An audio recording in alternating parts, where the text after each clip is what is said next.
one last point. May nakikita ho ba kayong victory with the numbers ng mga senators na umayon para i-remand yung articles of impeachment? 17 versus 5. We have strong 7 articles of impeachment supported by ample and convincing evidence. Kami may pag-asa. You know why? During the ERAP impeachment trial, they had the numbers. Pero bakit nagbaliktad? Kasi nakita na yung ebidensya eh. Unang-una po, ang trabaho po ng Senado bilang impeachment court ay to try at hindi po mag-dismiss. Isa lamang po ibig sabihin nito, na tuloy na ang impeachment trial. No one can stop this anymore. Sobrang nakakagulat na balita. Grabe, Congressman Jinky Luistro, nagsalita na. Binira si Senate President Francis Cheese Escudero. Nilaglag na siya ng mga prosecutor. Ayon sa nakalap nating impormasyon, tuloy na ang impeachment trial ni Vice President VP Sara. Binalikan nila si Escudero. Matapos mag-resign na ang mga senador sa huling araw nila sa Senate. Grabe si Congressman Jinky Luistro, nagsalita na. Binira si Senate President Francis Cheese Escudero. Nilaglag na siya ng mga prosecutor. Tara panoorin natin. Bago po tayo magpatuloy, ay gusto natin ibigay ang ating microphone sa ating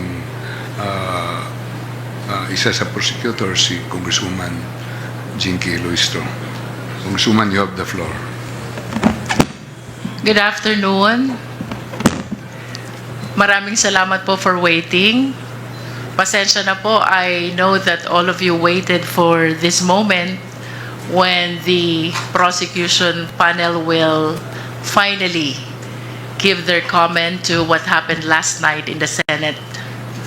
Well, first of all, we welcome the impeachment court's service of summons to the Vice President.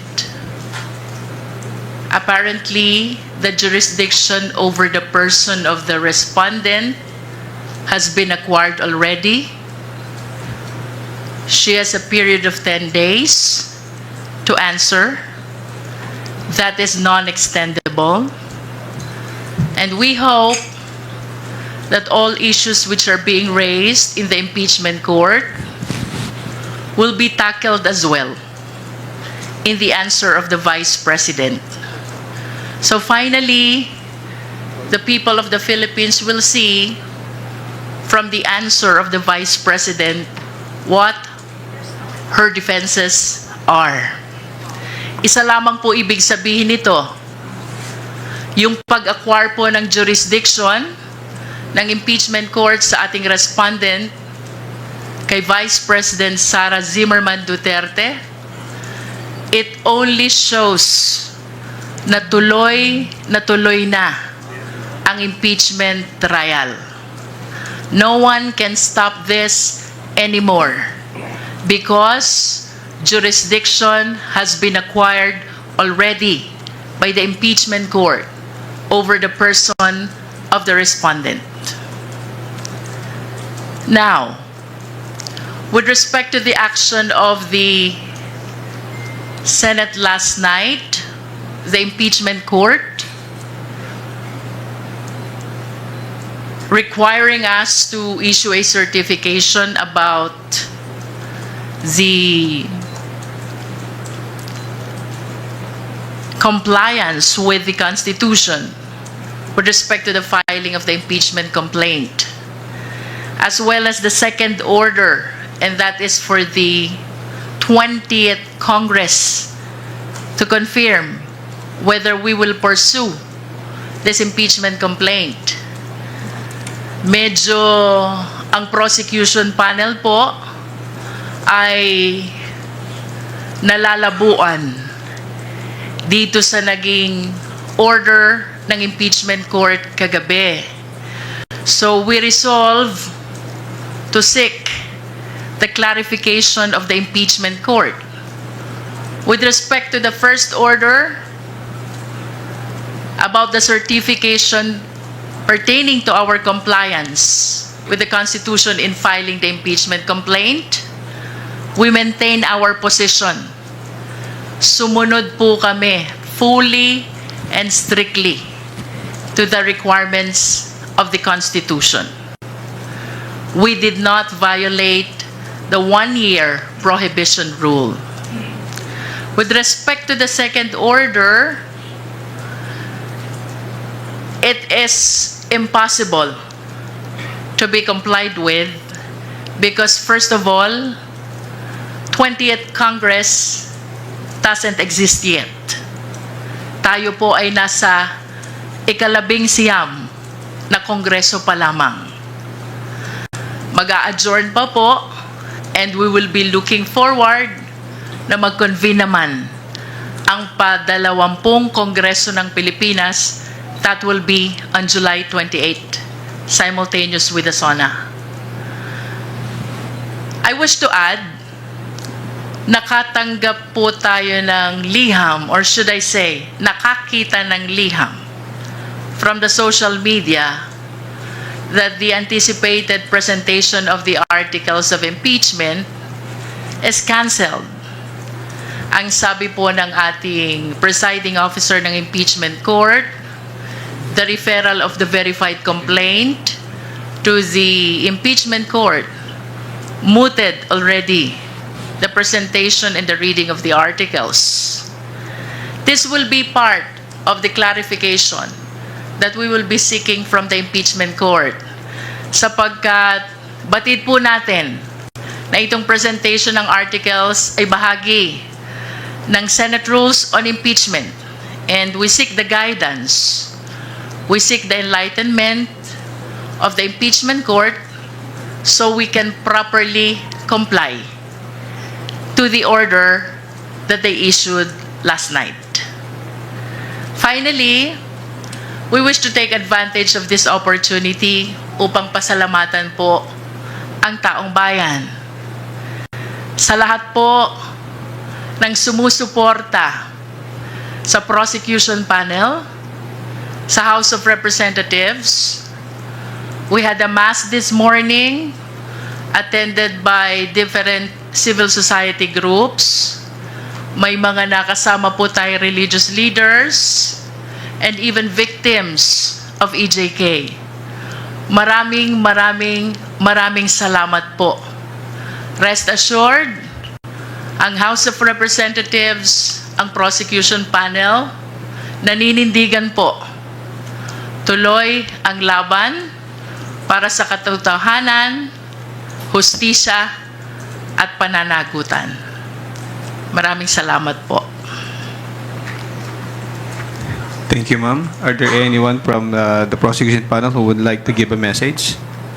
If none, we will take the first question from Marian Enriquez of TV5. Good afternoon po.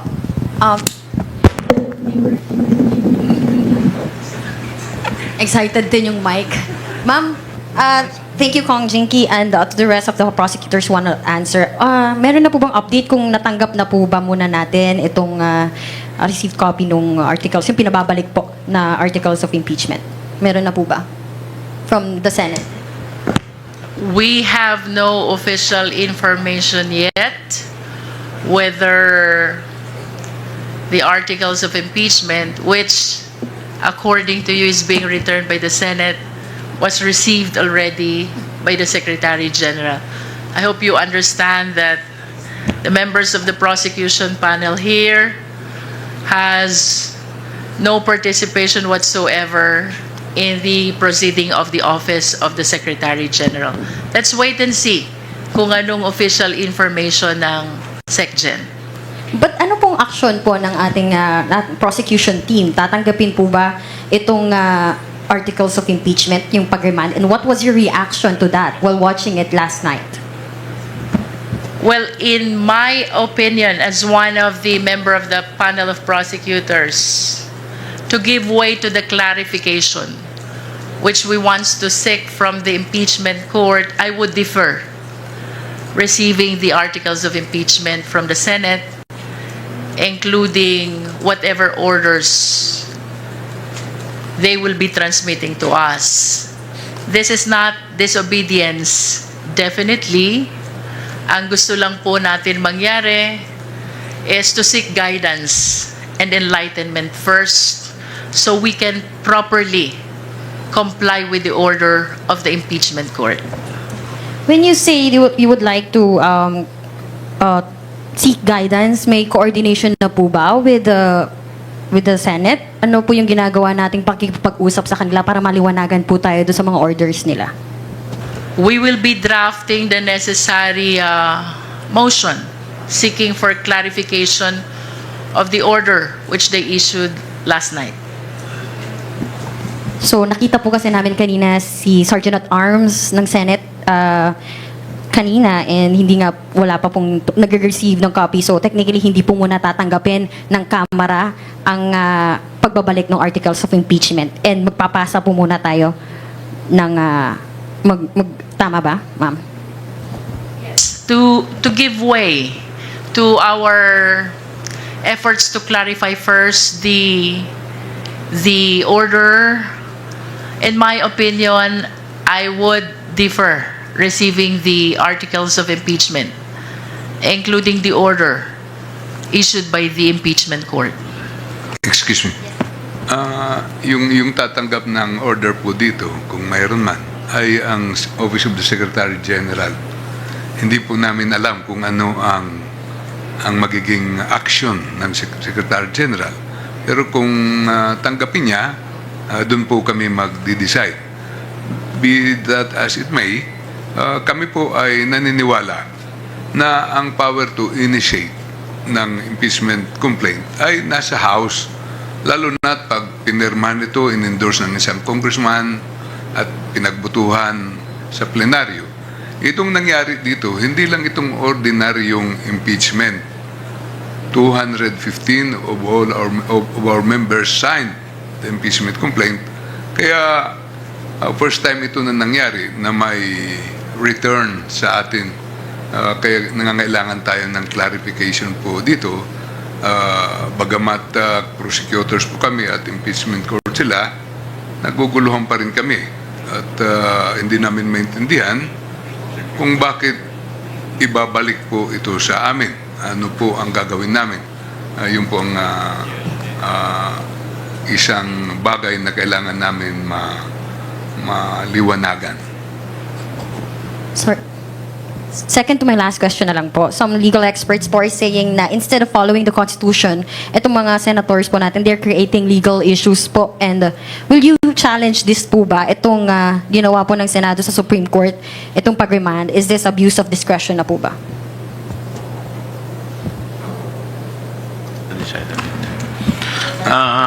Ito pong sa ngayon, ang desisyon ng House Prosecution Panel is to submit clarification muna. So with respect to other legal remedies, hindi pa namin to napagdidesisyonan until such time ma-receive namin yung sagot sa clarification. Kong Chua, you also mentioned kanina nagtataka kayo dun sa ginawa nga desisyon ng Senado at sila pa yung nagmosyon o mismong mga hurado, and you quote, sinabi nyo po, sila na yung parang nag-aabogado mismo kay VP Sara Duterte. How optimistic are you po na there will still be a fair and impartial trial? Well, yun po ay personal opinion ko. Hindi ko po alam kung ano yung opinion ng aking mga kasama. And in fact, nung aking rin pong personal na opinion, ito pong ginawa na pagbalik sa amin ng articles of impeachment ay sa aking paniniwala ay unconstitutional. Dahil wala naman po ito wala naman po ito sa kanilang kapangyarihan, at ito po ay inaasahan natin na kung meron man mga motion na gagawin, ang gagawa po nito ay yung sa defense. Kaya yun po ay aking personal na opinion.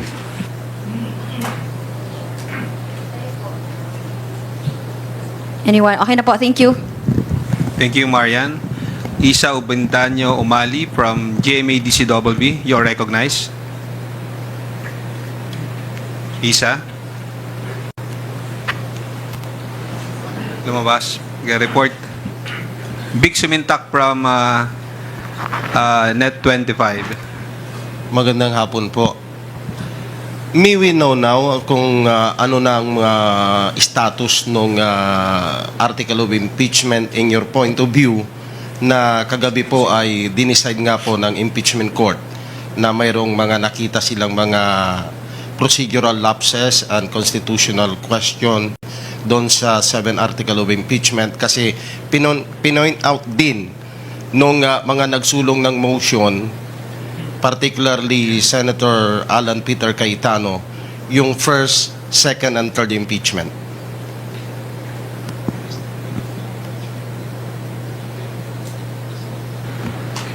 Sa tingin po namin, yung nangyari kagabi ay parang produkto ng compromise nila sa Senado. Paano silang matapos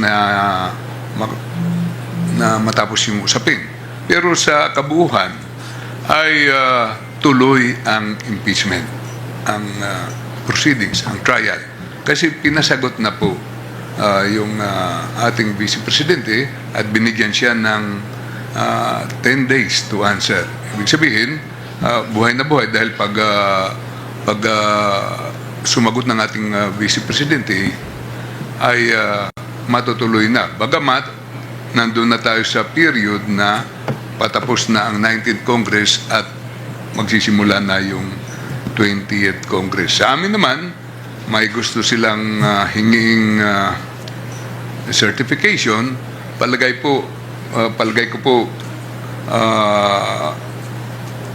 gusto lang nilang makasiguro, pero makikita po natin kung masatisfy kami sa hinihingi nila, wala namang problema nga yun. Parang certification requirement lang. At any rate, it is presumed that our duty has been, there's the presumption of regularity in the performance of official functions. Lahat ng nasa gobyerno, yan po ang presumption.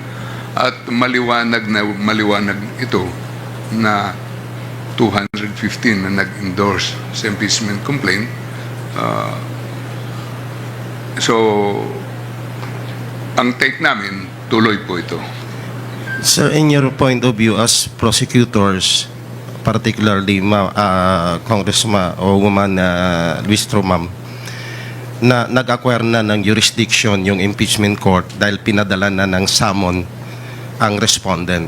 Pero hindi kaya yung summon na yon pending the action of the Senate last night na kine-question nila yung regularity ng article of impeachment, hindi kaya yun magamit ng depensa para questionin nila na anong sasagutin nila doon sa summons? Well, in fact, the article of impeachment was remand to the House of Representatives. Under the rules, and even in ordinary courts, not just the impeachment court, yung service ng summons, that triggers acquisition of jurisdiction. And that is why I said earlier, we welcome this development. Bagaman naguguluhan po kami dun sa order kagabi, we are happy and thankful to the impeachment court because finally, the summons has been served already to the Vice President. And as I have stated, this only shows tuloy na tuloy ang impeachment trial. I wish to believe na yung hinihinging certification ng impeachment court is only a clarification or perhaps affirmation ng naging compliance ng Senate when we filed the impeachment complaint. But I wish to humbly invite the attention of the people to the ruling of then Presiding Officer Juan Ponce Enrile. That was during the time of the impeachment trial of Chief Justice Corona. Ang sabi po niya doon sa resolution, when there is compliance in the two basic requirements, that is the signature by at least 1/3 of all members of the House, and there is the verification, the filing of the impeachment complaint already enjoys presumption of legality. And that cannot be questioned anymore unless there is strong controverting evidence. Napakaliwanag po niyan. And I believe that this is still a very good law which should guide our impeachment court. No? Gusto ko lang pong balikan yung inyong question kanina. Anong status ng articles of impeachment considering that there are efforts to return? I humbly believe that the case is very much active and alive. Why?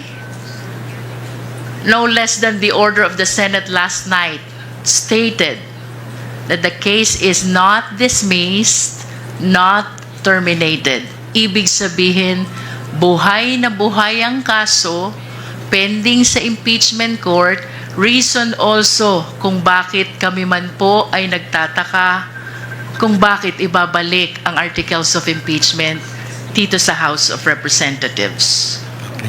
One last point from my end. Ma'am, since we know na co-equal body ang Senate at saka House of Representatives, the House of Representatives will initiate the impeachment.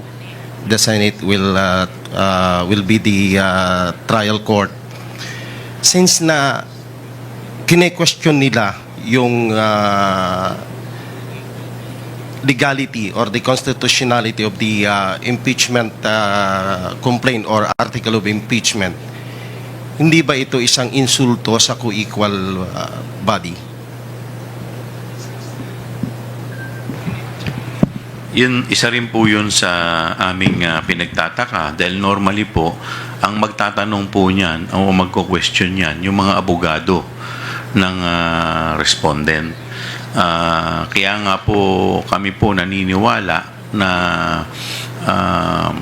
ito po ay hindi sakop sa trabaho ng impeachment court. Dahil yung pagko-question po ng mga legality ay dapat po ay sinasagot o tinutugon po ng korte at hindi po ng impeachment court. Can I add to that? Bagamat kami po ay co-equal body, ang House at saka ang Senate, sa pagkakataon pong ito ay medyo naiba kasi impeachment court na sila at prosecutors po kami. Kaya parang nakikita natin, parang sa husgado, may mga orders ang korte. Ngayon, kailangan din kami mag-clarify dito. Pero sa dulo ay kailangan ang taong bayan mapakinggan po dito. Kaya kung kinakailangan makinig kami at gumawa ng mga hakbang para matuloy po ito ay gagawin po namin bilang public prosecutors. Thank you, Vic. Gab Lalu from Inquirer Online. Please proceed with your questions. Sir, natanong na po, Sir and Ma'am, natanong na po kasi yung tungkol sa yung pagiging quasi-judicial ng impeachment court na merong mga proseso na ina-adopt yung impeachment court na galing sa mga regular na courts. Pero pwede kaya maging dahilan po ng Senate na dahil hindi naman sila korte, pwedeng mag-motion yung mga members ng yung mga senator judges. Pwede kaya maging dahilan yun. Kasi technically po, sa korte, di ba, hindi naman po nagmo-motion ng judge. Tumatanggap lang po sila ng motion. Pero dahil quasi-judicial po, pwede po kayang mangyari yun.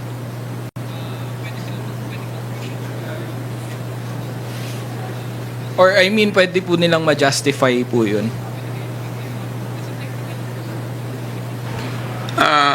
Medyo medyo naintindihan ko po yung pinanggalingan ng pagtatanong ninyo kasi nung nag-oath pa lang sila, kailangan silang maging impartial, di ba? Doon sa oath pa lang ng mga senador na nagko-constitute sila na impeachment court. Pero nakikita naman po natin na pwede nilang gawin kasi ginawa nga na nga kagabi. Pero whatever it is, kami pa rin ay may respeto sa kanilang proseso at nagagalak din po kami na ipagpapatuloy po ito. Kaya nga, binigyan na ng summons ang ating Vice President. Second question po, nung meron po kasing previous briefing na sinabi ni Representative Zamora na hindi ipo-pull out ng House yung articles of impeachment from the Senate. Dahil walang mechanism sa 1987 Constitution to do that. Is this sentiment shared by everyone or would it be the basis of the clarification? As far as the prosecution panel is concerned, no? Maliwanag naman po sa Constitution. The House of Representatives has the exclusive power to initiate all impeachment cases. Tapos na po ang trabaho ng House of Representatives in as far as initiating the impeachment complaint is concerned. Hindi po tama na ito'y aming amyendahan at lalong hindi tama na ito'y aming i-withdraw. As a matter of fact, the ball now is in the hands of the Senate, whose mandate by the Constitution is to try and to decide. And by deciding, dalawang bagay lang po yun. It's either they acquit or they convict. Last question po from my end. Naintindihan po namin yung courtesy na ina-extend ng prosecution panel sa impeachment court just like in any other legal proceeding. Pero siguro to break the ice, gaano pa po kahaba yung pasensya nyo? Ang dami na po kasing nangyari na parang delay, ganyan. Dapat po nung February, ang tingin nyo, dapat doon na nag-start. Pero gaano pa po kahaba yung pasensya? Kaya pa po pa? Tanungin natin yung prosecutor na may pinakamahabang pasensya dito. Sino ba sa atin may pinakamahabang pasensya? Bel, would you like to answer?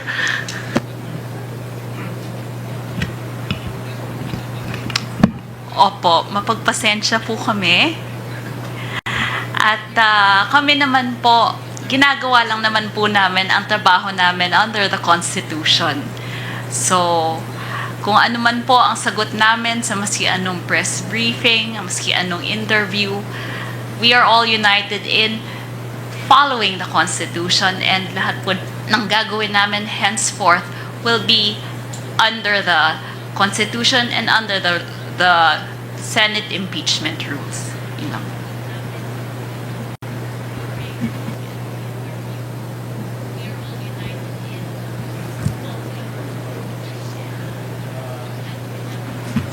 If I may give my own personal opinion about the matter,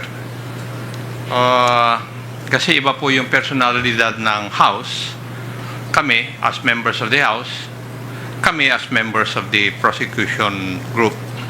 Kaiba po yun. As members of the House, co-equal kami.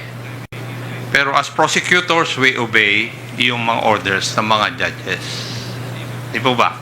So, kami sumusunod sa mga utos ng impeachment court because we are the prosecutors. Pero kung the way I look at it, yung pong communication is addressed to the House. So, yung House leadership ang magkukuha nito. Magde-decide. Hindi po kami ng mga prosecutors. Yun lang po ang take ko rito. Marami pong salamat. Can I add to that? Ang tanong hanggang saan yung pasensya po namin. Kami po ay gusto po rin namin magbakasyon. Sisinidyo na kami ngayong gabi.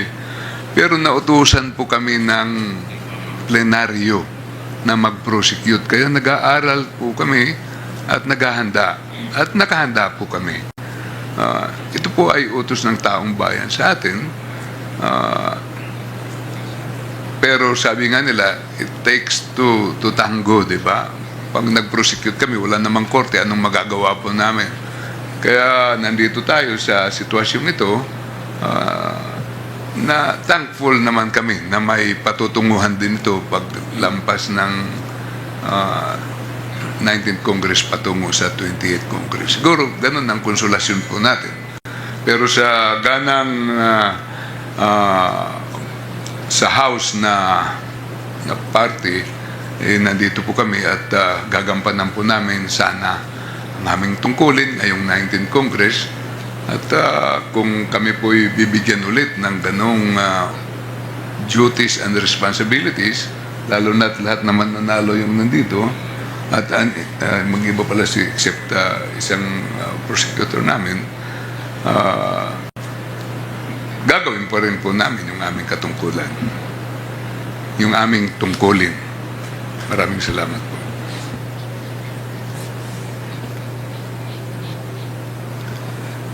Thank you, Gab. Let us hear the next questions from Jonathan Andal of GMA 7.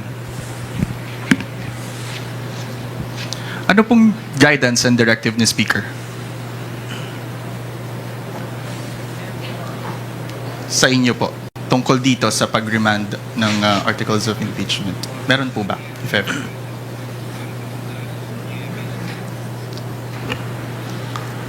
Wala po namang sinasabi sa amin si Speaker. Nandun ang ating Speaker yata, very busy ngayon sa pag-inspection ng San Juan Nico Bridge, at nandito na tayo, hindi na kailangan nito ng guidance ng Speaker. Tayo po ay binigyan na ng tungkulin ng plenaryo.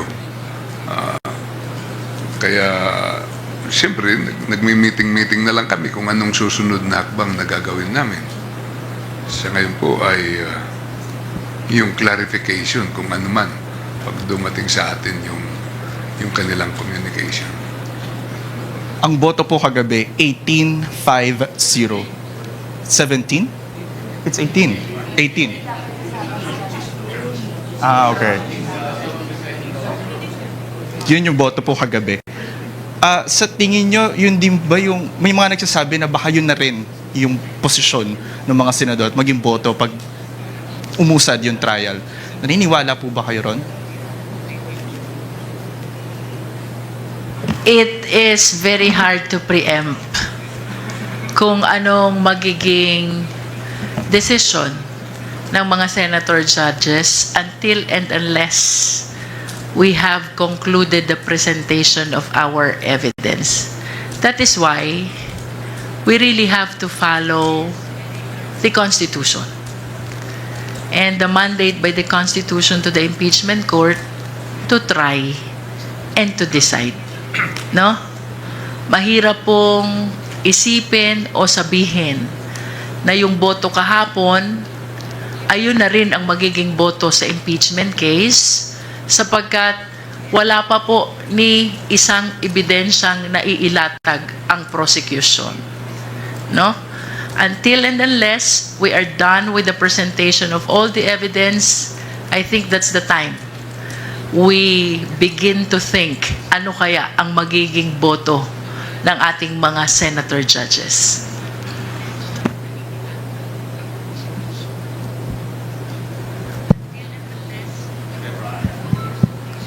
Are you done with your questions? Okay. Bibian Gulia from ABS-CBN. Go ahead. Okay. Ma'am, as far as the Senate is concerned, ang decision po nila ay i-remand sa House of Representatives yung articles of impeachment, but ang House po ayaw munang tanggapin itong articles of impeachment while seeking clarification. Will it be accurate to say na mayroon pong deadlock? I don't think so. We are not defying the order. We are not disobeying the order. What I said earlier, we are deferring the receipt until we are clarified on the actions taken by the Senate last night. Ano ba yung tatlong actions? Number one, they're asking for the certification of the House of Representatives that we complied with the requirements in filing an impeachment complaint. Itong requirements po na ito ay ang pagpirma ng at least 1/3 of all the members of the House and the verification, of course, at non-violation of the one-year bar rule. We are certain, and it is in the face of the impeachment complaint, that we are fully and strictly compliant with the requirements of the Constitution. Kanina nabanggit ko na rin po ang resolution ng then presiding officer Juan Ponce Enrile when there is compliance with the first two basic requirements. The filing of the impeachment complaint already enjoys the presumption of legality, that it cannot be questioned anymore unless there is strong evidence to the contrary, no? Pangalawa, they're asking for the confirmation of the 20th Congress, whether it will pursue the impeachment complaint against the Vice President. How can this order be complied when the 20th Congress does not yet exist? Wala pa pong 20th Congress. Nasa 19th Congress pa lang po tayo. So, who will comply? The second order. Number 3, bagaman ito po'y hindi part ng order nila, but I saw a letter in the social media, rendered moot ang presentation of articles because the verified complaint has been referred already to the impeachment court. Ito po'y gusto namin maklarify lahat sapagkat yung una, we are fully compliant with the Constitution. Yung pangalawa, wala pang 20th Congress. At yun pong pangatlo, the presentation of articles, that is part of their own rules. And we are ready to present the articles. Why suddenly, biglang rendered moot when no less than the rules on impeachment of the Senate provides for the same? Again, we do not defy. We do not disobey. We are merely deferring receipt of the same to give way to the clarification of all these issues surrounding the actions taken by the Senate last night. That is in as far as I am concerned as part of the prosecution panel because as I have said earlier, hindi naman po bahagi ng trabaho ng prosecutors ang pagtanggap nung ibinabalik na articles of impeachment, including the receipt of whatever order issued by the Senate, especially if it is addressed to the House of Representatives. Let us wait and see as to the action that will be taken by the Office of the Secretary General. Pero may assurance po ba na susunod kung halimbawa ma-clarify na po or depende pa sa magiging response ng Senate? As soon as this is clarified and the clarification is in accordance with the Constitution, the Senate rules on impeachment and other existing laws, we will certainly abide. Dahil kagaya ng sinabi po ng aking mga kasama, ibang usapan to, impeachment court ito. Sila po ang judges at kami po ang prosecutors. We are morally bound to follow the orders of the impeachment court. Clarification lang din, ma'am, kasi last day na po ng session today. So wala po bang compliance na mangangailangan ng House plenary action? At this point, what we are considering is to prepare a motion seeking for clarification. Also, sa tingin niyo po ba yung ikalawang utos ng Senado ay parang admission na rin na pwedeng tumawid sa 20th Congress itong impeachment trial? That's the way I see it. And that's one of the several things that I wish to welcome. Yun pong kautosan nila na address sa 20th Congress, indeed, is an implied admission already that we can continue the impeachment trial until the 20th Congress. Final clarification. Yung withdrawal ng impeachment complaint or articles of impeachment by the House, it's off the table. Tama po ba yun? And Are you considering to bring the matter to the Supreme Court? About the impeachment complaint being withdrawn, that is outside the power of the Congress already, because we have concluded our function and power to initiate the impeachment complaint. Tapos na po yun. The ball is already in the hands of the Senate, whose duty is to try and decide. No? Walang amendment, walang withdrawal na manggagaling po sa House of Representatives. Hindi po yan pinapayagan ng Constitution. And then your next question? That is a matter that we have yet to discuss.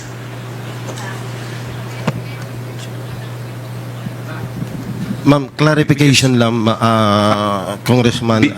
Before you proceed with Jerby. your question, sorry, we would like to acknowledge the presence of House Quadcom Lead Chair, Congressman Robert Ace Barbers of Surigao del Norte. Is your question big related to the question of BBN? Okay. Yes. Okay, proceed. Ma'am Jerbel, clarification lang. Kasi ang sabi ninyo, since nag-acquire na ng jurisdiction ng impeachment court doon sa impeachment case, doon sa nakita nyo na na-post sa social media that renders moot and academic, yung supposed to be today a presentation na ng article of impeachment. Miwino, kumbaga clarification, tinututulan nyo yung cancellation ng presentation since the impeachment court acquired the jurisdiction on the matter. We are not opposing. We are seeking clarification. And perhaps if the impeachment court will issue an order that the presentation of the article is impliedly complied with, we may accede to that. We are just following the Senate rules on impeachment. And the presentation of the articles is one of the significant part of their own rules on impeachment. Thank you, ma'am. Thank you, Vic. From Philippine Daily Inquirer, Krisha Subing-Subing is now acknowledged. Hello po. Medyo related din po sa question ni Ate Vivian kanina. So, kailan at paano po magsisik ng clarification sa Senate if Congress adjourns by today po? I mean, the past few months has shown us that the Senate refuses to convene into an impeachment court kapag walang session po. So, I guess, is it possible na yung 20th Congress Senate na po yung makapagbigay ng clarification sa House po on their motion kagabi? Can we address the question to the good-looking prosecutor, Rog Gutierrez?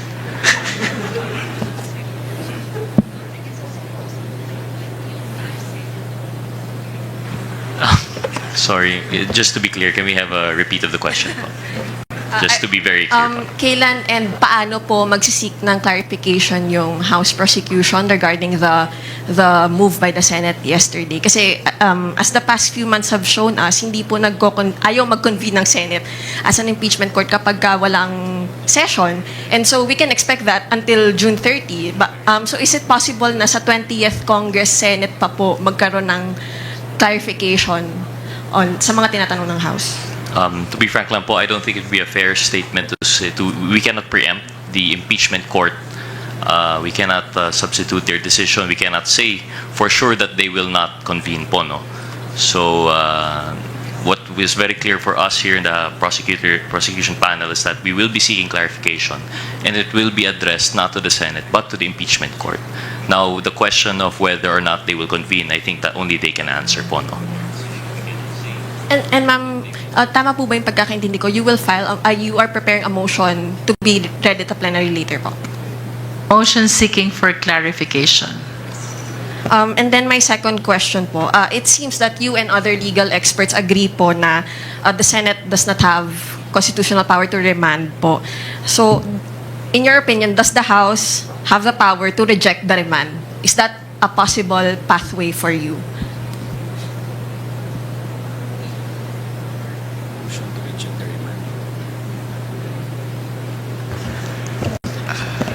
Rog, would you like to continue?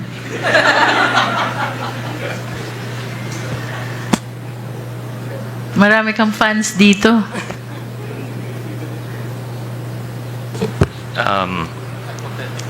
Of course, I don't know if we can speak for everyone po, no? But from our understanding and as per what we have discussed earlier, I think it's very clear. Originally, although they are co-equal as members of the House and as members, senators, very different po in dynamics when we are now talking of the impeachment court and the prosecution panel. All that we can say for sure is that we believe that we have followed the Constitution.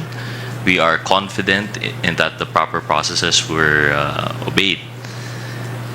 So if there is that remanding, whether or not that would be within their powers, that would be something not for us to decide. Now, when it comes to the rejection, it's, for lack of a better term, we would probably, like we mentioned, we would defer po, no? Just to be clear, so we are deferring for pending clarification. Now, once the response has been received, then again we will decide po, no, if it is clear enough that it is something that we can actually comply with po, no. I hope that would clarify it. Yun na po. Thanks, Kuya Ray. Thank you, Krisha. Mela Lismoras from PTV4.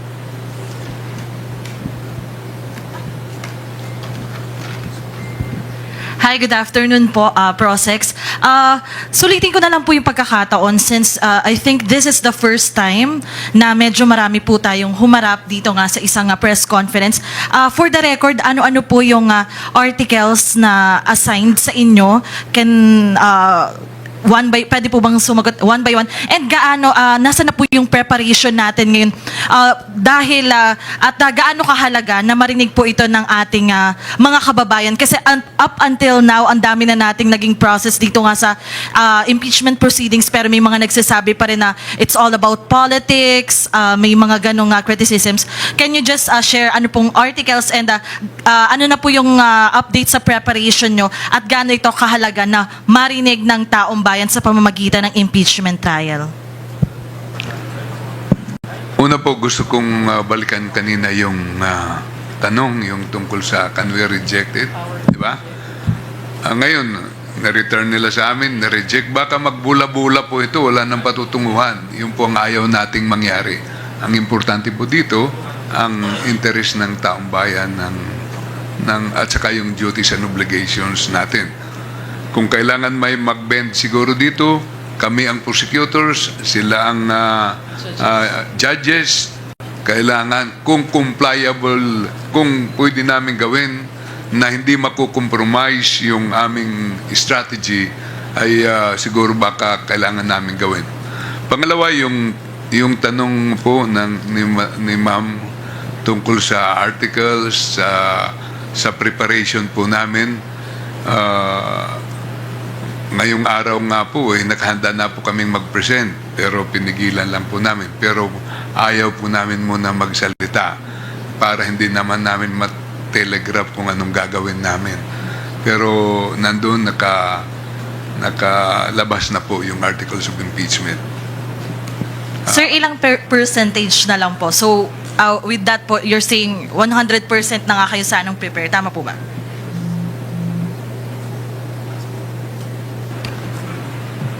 Tama po. Thank you, Mela. Jong Manlapas from DZRJ.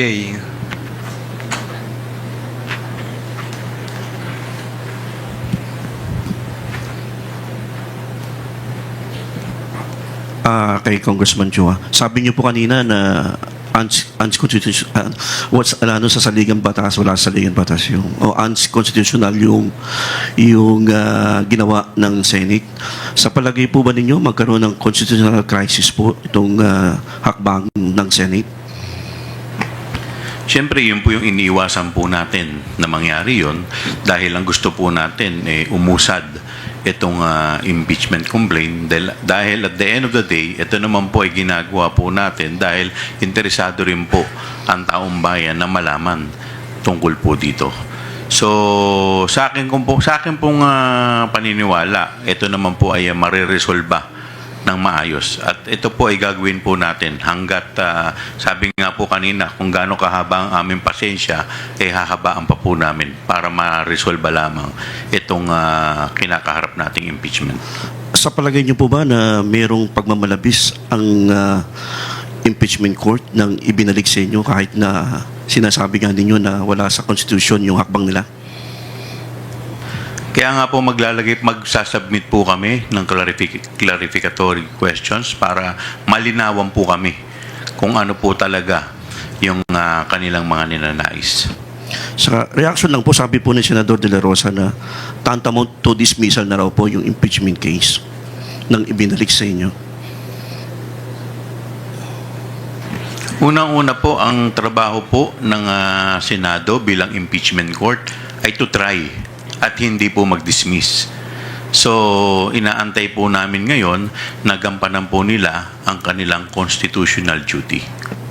Alas na lang po, sabi ni po Senador De La Rosa, ginabayan siya ng Holy Spirit. Kanina po, nasa misa kayo, dinasalang kayo. Humingi po ba kayo ng gabay sa Holy Spirit din?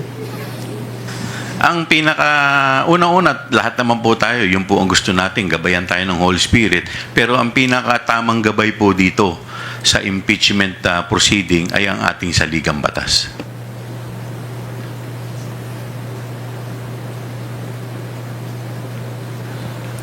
Okay, let us now recognize Earl Tobias from IBC 13.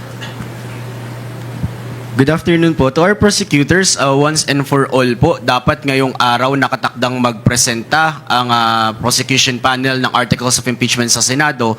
Ano na pong mangyayari? Pupunta pa po ba ang prosecution panel ngayong gabi? O sabi po ninyo kayo na Prosec Libanan, kayo'y handa na sana pero napigilan. So ibig sabihin po ba hindi to mangyayari ngayong last session ng Senado?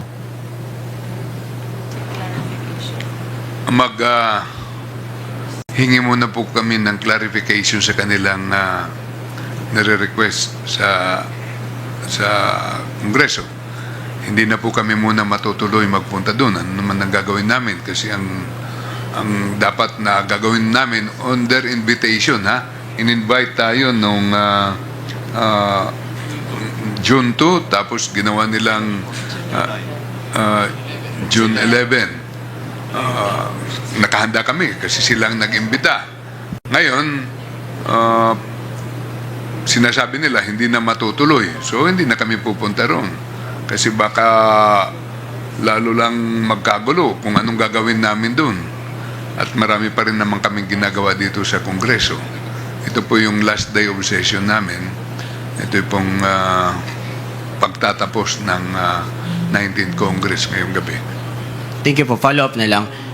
Kung Luistro, being that it's a matter again of decision kung kailan yung rescheduling ng presentation of articles of impeachment and you saying kanina na merong sapat na basihan, constitutional basis na dapat ang 20th Congress may clear jurisdiction na with impeachment trial ni Vice President Sara Duterte. Pero nabanggit din kanina na kapag bola-bola ang proseso, mukhang mahihirapan sa pag-usad.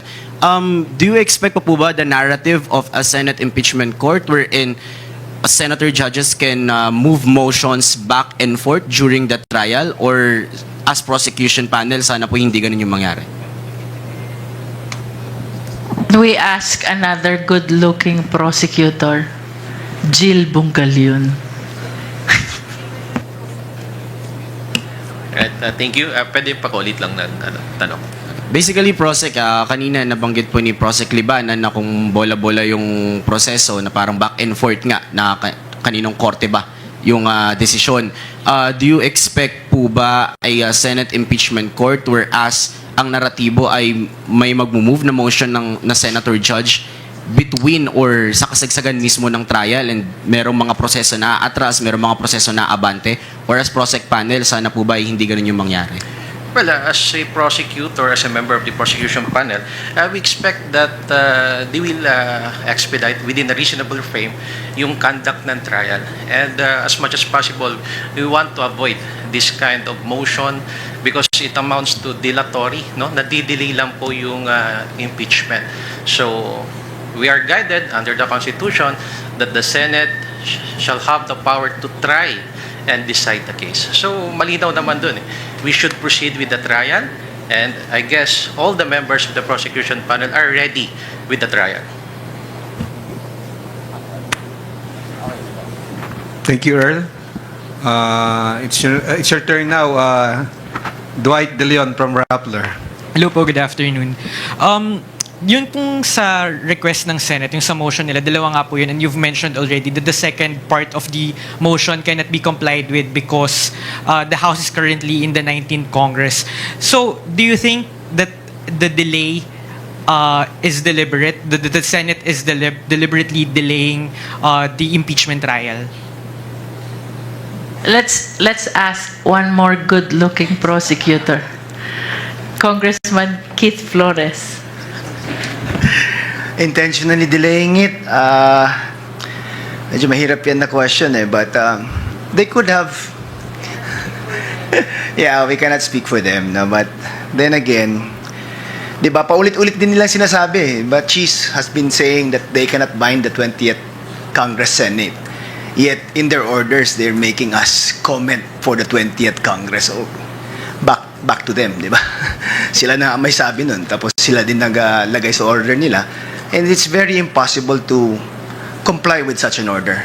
So if it's impossible to comply with such an order, how can we move forward if it is a condition of moving forward?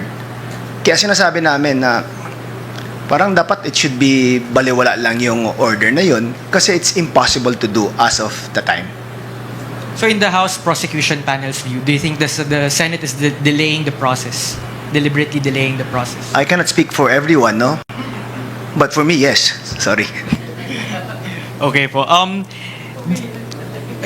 By asking the House po to issue a certification that the House did not violate the Constitution, was the Senate, do you think that the Senate was already putting a premium on the arguments presented by by Sara Duterte's camp? Because yung mga arguments kahapon ni Nabato, seconded by Senator Bongo, it was in all of those were in the petition filed by Sara Duterte with the Supreme Court. Specifically, yun nga po yung violation of the one-year bar rule. Do you think that the Senate is already, or the impeachment court rather, is already putting a premium on those arguments even before hindi pa tayo dumidiretso sa full trial proper?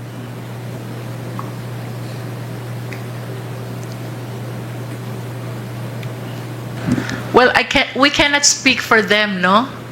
But in as far as the prosecution panel is concerned, that is not really an issue because we are certain that we strictly and fully complied with the requirements of the Constitution with respect to the filing of the impeachment complaint, including the 3 prior complaints. Ma'am, another question lang po. Legally or constitutionally po, can the reading of articles of impeachment by the House, yung nakaschedule po sana today, can that be considered moot? Kasi yun po nga po yung sinasabi kagabi ni Senate President Escudero. That is why we're seeking for their clarification, no? Because it is the Senate rules on impeachment itself which provides for the presentation of the articles of impeachment before convening the impeachment court. And that's why we're following it strictly and receiving or seeing a letter which says that it is canceled because it is mooted by the referral of the impeachment complaint to the impeachment court raises an issue for the prosecution panel. Ano ba ito? That's why we need to be enlightened.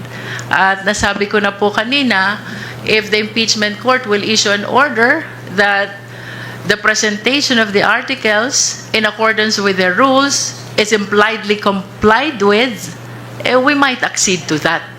Kaya lang without that order, it is hard to rely on assumption. And sa statement niyo po kanina, sa opening statement po ninyo, you said na buhay na buhay po yung impeachment trial. Why did the House Prosecution Panel choose to adopt that view considering na may ibang well, sa Senate Minority Bloc, mayroon silang sentimiento na yun ngang pag-remand ng kaso ng impeachment articles sa House of Representatives is tantamount to a dismissal or functional dismissal or tantamount to termination of the proceedings? Well, we wish to be clarified first before we make a stand on whether that order to return or remand is tantamount to the dismissal of the impeachment complaint. Unless we are clarified on that order, I believe that to speak on that issue will be premature. Thank you po, thank you po. Thank you po, prosecutors.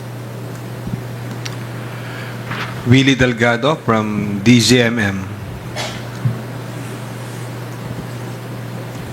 Magandang hapon ho. Curious lang ako doon sa word na order. Once na na-convene na po yung impeachment court, may co-equal pa ba tayo matatawag between Congress and the Senate? Kanina po binanggit na ng ating lead prosecutor na when we talk about the impeachment court, iba na po ang setup dyan. We might be co-equal as a legislative body, the Senate and the Congress. But when we speak about the impeachment court, they are the senator judges and we are the prosecutors. I believe we are obliged to comply with their orders. So you're bound to follow the orders. for as long as the orders are within the bounds of the law. Okay. Meron pa po ba tayong magaganap na reading of articles in the future? Clarify na. That will be one of the matters which we seek to be clarified. Okay. One last point. Pwede po bang bigay ng malinaw na kung ano yung kinahinatnan ng tatlong articles, tatlong impeachment complaint versus dun sa pang-apat? Kasi kung babalikan natin yung mga statement kagabi ni Senator Alan Cayetano, indirectly meron siyang tinutumbok na na parang nagkaroon ng error during the process. Specifically yung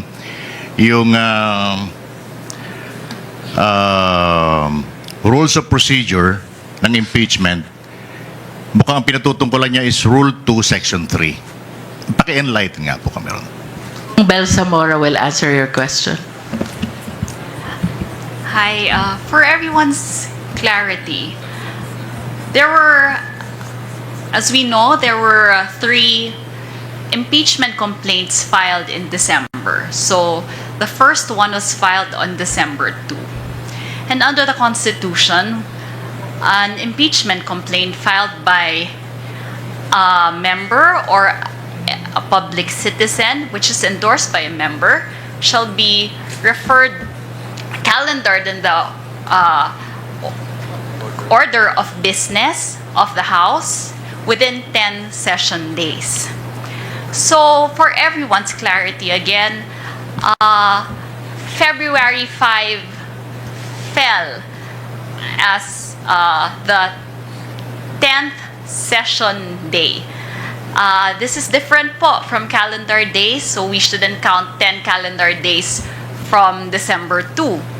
So all of the impeachment complaints, the 3 impeachment complaints were included in the order of business on February 5, which was the 10th session day. So pasok po siya doon sa requirement ng ating Constitution. Ngayon po, ano hong nangyari doon? Nung nakakalendar po siya, binasa po ito sa ating plenary session because there was already a 4th impeachment complaint which consolidated actually all of the articles in the different complaints. Pinagsama-sama po. Kaya po yung tatlong impeachment complaints ay na-archive na lang po. Pasok po siya doon sa requirement ng Constitution na makalendar sa session within 10 session days. Yun po yung requirement. Kaya kami po ay, ang House of Representatives po ay fully compliant with the constitutional requirements as well as the rules of Congress. Ito kaya yung naging dahilan kung bakit naglabas sila ng remand order kagabi? Isa po yun sa dahilan sa tingin ko. But I think it's because they did not, with the due respect, they did not understand the House rules and what happened during the last day of our sessions then. So most likely ito yung lalamanin halimbawa nung magiging clarification, Attorney Jinky? Okay, one last point. May nakikita ho ba kayong victory with the numbers ng mga senators na umayon para i-remand yung articles of impeachment? 17 versus 5. Sabi ko na po kanina, it will be improper to preempt the judgment of the senators and senator judges until and unless we have concluded the presentation of our evidence. We are confident. We have strong 7 articles of impeachment supported by ample and convincing evidence. Thank you po. Thank you. Pamela Vasquez from DCMM, sorry.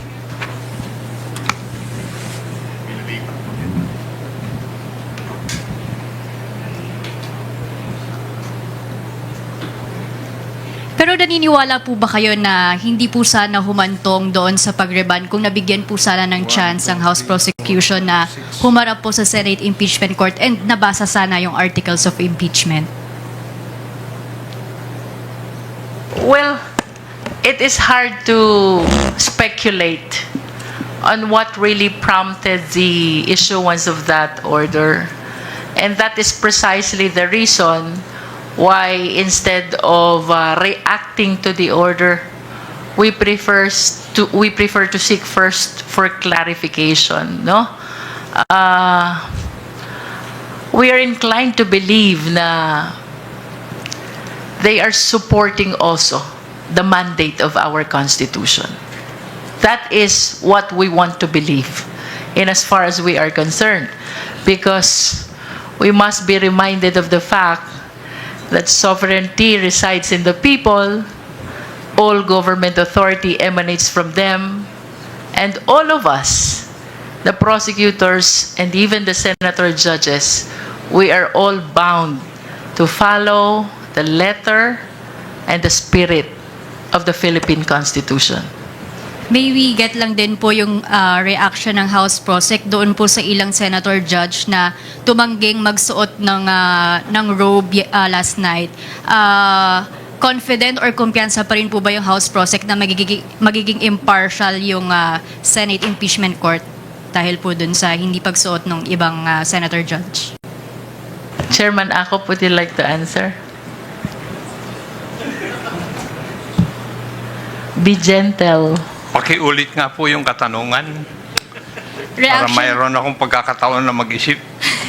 May reaction lang po doon kasi some senator judges refused to wear yung robes po during the convening ng impeachment court. So, ano po bang basa doon ng House Prosecution and kumpiyansa rin po ba ang panel na magiging impartial po ang Senate Impeachment Court? I do not know the reason why some of the senator judges refuse to wear their robes. Di po ba? So that's a matter of discipline within the Senate or within the impeachment court. Bahala na po yung presiding judge na magdisiplina sa kanila. Number 2, kung kumpiyansa po kami na ano po? Na magiging impartial nga po given na nag-refuse na magsuot ng robe yung ibang senator judge. Hindi naman po kayo magtatanong sa amin kung wala po kayong conclusion, di po ba? Your conclusion is as good as mine. Diba? And speaking of pagdidisiplina nga po ng presiding judge, satisfied naman po ba kayo doon sa naging pag-handle po ng presiding judge last night? Tinatanong mo ako ngayon kung satisfied ako sa pag-handle. House Prosec panel. Well, to tell you frankly, from my experiences, kasi siguro dito sa linyang ito, akong pinakamatanda eh. If you ask me, my personal opinion, hindi po ako satisfied. That I think would be enough to answer the question that you have asked of me. And last na lang. Can I add to? Sure po, sure po. Siyempre kami ang prosecutors, may iniisip po kami kung anong gusto naming mangyari. Pero sa nakita natin kagabi, nakikita natin ang dami-daming interest sa plenary, 23 po sila. Alam ko pong mahirap yung ginagawa ng ating Senate President. Pero napunta tayo dito, may konting victory po tayo magpapatuloy yung impeachment complaint at siguro may kaunting i-clarify po natin. Siguro baka pasado na yun ng kaunti, Congressman Ako, na nangyari kagabi sa presiding officer. Mr. Lead Prosecutor, the question is as of me in my personal opinion. Yes. I stick with my personal opinion because I have my own basis. I hope that answers your question, Madam. Last na lang po on my end. Other than Kong Keith po ba, may nag-share din po ng same sentiment na merong clear intent to kill or delay the impeachment? Or si Kong Keith lang po out of the 11 prosecutors? I'm sorry? Kung may Address ba nag-share, sa akin? sa House Prosec panel po, kung may nag-share lang din po ng same thought or view po with Kong Keith na there is a clear intent na i-delay or patayin yung impeachment. Ako? Ako? Are you asking? The Prosec panel po, if meron po My pong... personal opinion? Yes. I said personal opinion, yes. Yes. From my experiences. Kasi I've been with government since 1970. Di ba? Now, kanina tinanong ninyo kung magkakaroon ba ng pag-asa kami dahil 17.5. Kami may pag-asa. You know why? During the ERAP impeachment trial, they had the numbers. Pero bakit nagbaliktad? Kasi nakita na yung ebidensya as the gentle lady from Batangas said, wala pang naiprepresenta na ebidensya. Siguro pag nakita na ng mga tao at saka yung mga senator judges yung mga pieces of evidence, baka magbago po ang isip nila. So, yun po yung ibig sabihin ng sinabi ni Congressman Jinky. I think that's my take. Marami pong salamat. Thank you po. Risha Subing from Inquirer for today's last question. Sorry po. Kong Jinky, sorry po, follow up lang po. Yung motion po na pinaprepare nyo po, that is for the plenary or for the impeachment court po? That is for the impeachment court. That is for the impeachment. So, hindi po siya i-file today? We wish to file it today. Okay. And then my last question po. Kanina po it seems na your individual stances is that unconstitutional nga po yung ginawa ng Senate ng pag-remand ng articles of impeachment sa House. And yet, you're also signaling na you're willing to comply with the Senate, the stipulations of the order of the Senate. Hindi po ba siya two conflicting positions? I mean, if you give into the Senate and we assume that it is unconstitutional, then essentially being complicit also in that unconstitutional move. Let me restate my position with accuracy, no? I said we will be seeking for clarification first, and that's why we will be asking for, we opted to defer receiving the orders as soon as we are clarified about the issues surrounding the order of the Senate last night. For as long as they are within the bounds of the law, the prosecution panel will comply. So these are not two conflicting positions for you, ma'am? I believe so. It is, we are now in a choice between being combative or cooperative, di ba? Mamimili kami kung magkikombative kami o cooperative sa husgado. Sa korte, pag matapang ka masyado, baka malamang matatalo ka.